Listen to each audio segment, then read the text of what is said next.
In this video, I'll show you how to manage Facebook Business Manager step by step. Business Manager helps you organize your Facebook pages, ad accounts, team members, and other business assets from one secure dashboard. First, open your web browser or the Meta Business Suite app and sign in with the Facebook account that manages your business. Once you're on the dashboard, open Business Settings to access all your business assets. From here, you can add or manage your Facebook pages, ad accounts, Instagram accounts, pixels, and catalogs.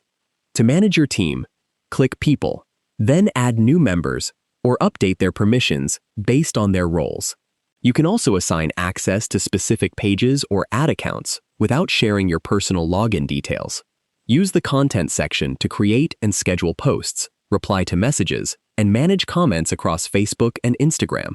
You can also check Insights to monitor your page performance and open Ads Manager to create and manage advertising campaigns. Regularly review your settings, permissions, and notifications to keep your business account secure and organized. If you found this video helpful, please like the video and subscribe to the channel for more easy app tutorials. Thanks for watching.